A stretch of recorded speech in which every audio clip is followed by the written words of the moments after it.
through the present day and some of the more recent additions to this fantastic Chicago skyline, like the tower that we're still building off the right-hand side of the boat here. That is going to be 400 North Lakeshore, one of a pair of residential towers going up in this location. Should be completed within the next couple of years. But one of the things I love about Chicago, it is a living, breathing, evolving organism of a city, and it absolutely refuses to arrange itself in chronological order for the benefit of my tour. So, as I tell you about architecture, history, and culture, I'm also going to be bouncing us around all over the place in time, like we are in a Doctor Who episode, or perhaps Quantum Leap, if that is more your time travel TV speed. I promise I'll get us back to the present day by the end of this tour, but as the curtain comes up on the modern-day city of Chicago, I'm actually going to throw it all the way back to the very beginning, 10,000 around the end of the last ice age. As the massive ice sheets that covered most of North America at that time melted and retreated, they gouged out giant depressions in the Earth's surface and then filled them up, creating the Great Lakes as we know them today, which contain 1/5 of the entire world's fresh water supply. Ever since the end of that last ice age, folks have lived in this area. This is the closest meeting place between the system and the Mississippi River system to the west, so it's been a very important trade route.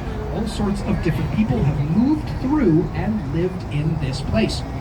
People like the Odawa, the Ojibwe, and the Potawatomi, from whose languages we get the modern-day name of the city of Chicago.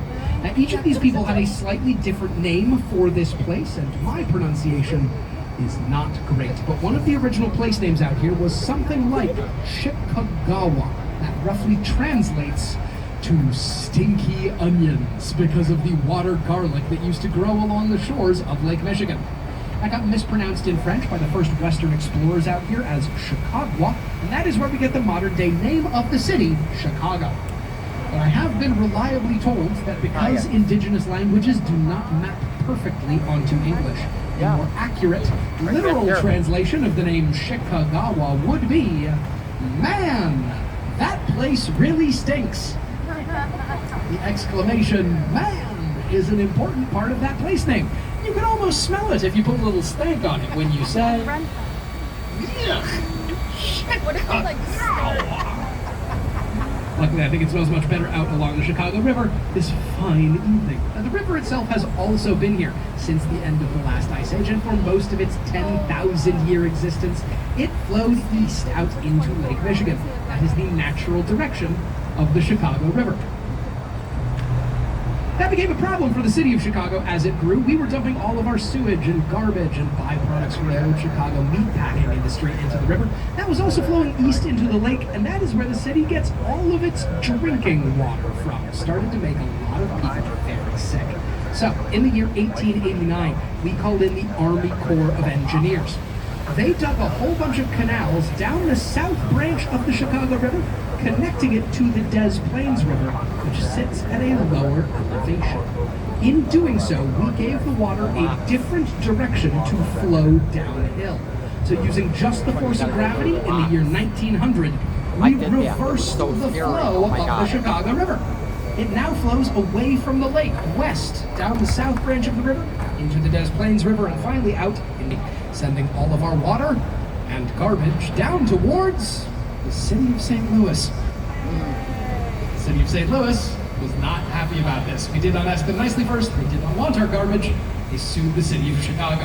Chicago ended up winning that lawsuit. It was determined to be a matter of life and death for us. By the time that water got to St. Louis, dragging a bunch of fresh water from Lake Michigan behind it, people thought it was diluted enough that it wasn't as much of a problem for them.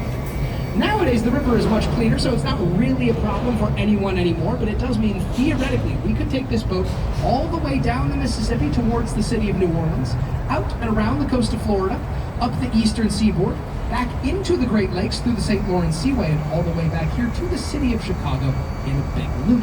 But that would take slightly longer than the 75 minutes you planned on for your boat tour this evening, so we're not going to do that tonight. Instead, I'm now going to jump us forward in time, and we're going to start talking about some of the human-made architecture here along the Chicago River.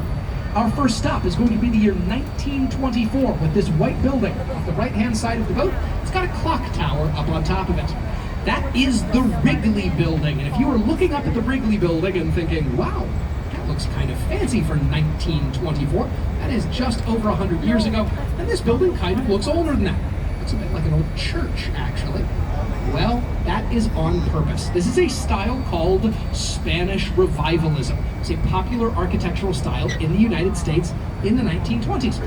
The clock tower on top of the Wrigley Building is based off of the La Giralda clock tower at the